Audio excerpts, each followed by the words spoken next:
2.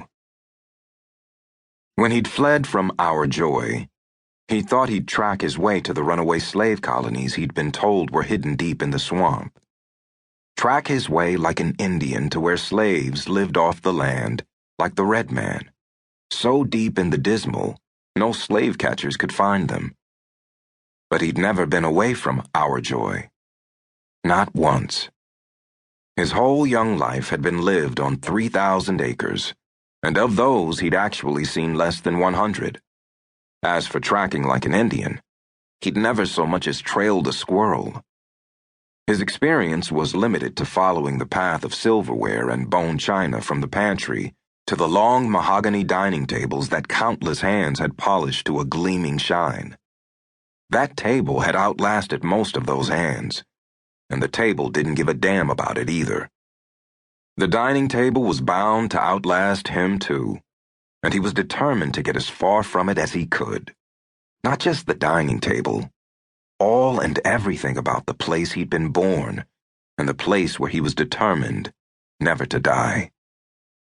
He knew Our Joy wasn't the only world. Not even the real true world. He knew things about that true world. There was a set of books in the study bound in brown calfskin, their spines lettered in gold, the Encyclopedia Britannica 5th edition. When he was certain he was alone, he'd open a volume at random. Catalepsy, a term applied to a nervous affection characterized by the sudden suspension of sensation and volition, accompanied with a peculiar rigidity of the whole or of certain muscles of the body. He read frantically for fear of being caught, but he had a remarkable memory. Words seemed to stick inside his head as if glued. But there was a problem.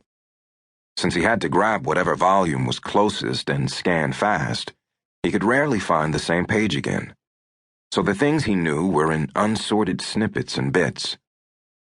The great natural and economical center of Siam is the delta of the Manam River, which is annually flooded between June and November. Or, for a month Alexander allowed his main army to rest near Persepolis. For himself there could be no repose. Resulting in something like only a few pieces of an enormous jigsaw puzzle. He had no idea what the finished puzzle would look like. All he knew was these snatched bits were part of the world beyond Our Joy. And after what had happened, there were no more reasons to put it off. It was time, even if it wasn't the time he'd hoped for. He would find one of the slave colonies he'd heard were in the Dismal. The former slaves would help him get to freedom. But these colonies were hidden deep in the swamp to avoid capture. He'd have to track them like the hero of his favorite book, that stolen novel he'd treasured till it was ruined. Yes, that was what he'd do. Look for footprints, broken branches. That's how he'd find the runaways in the swamp.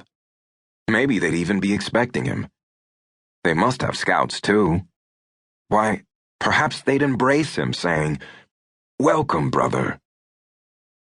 But he soon discovered this horror, this great Dismal, was a place that would give even his hero, Hawkeye, great pause.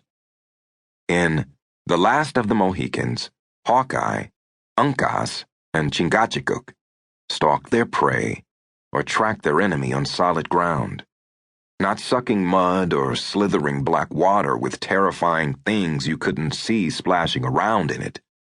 This was thorns that tore and bugs that bit.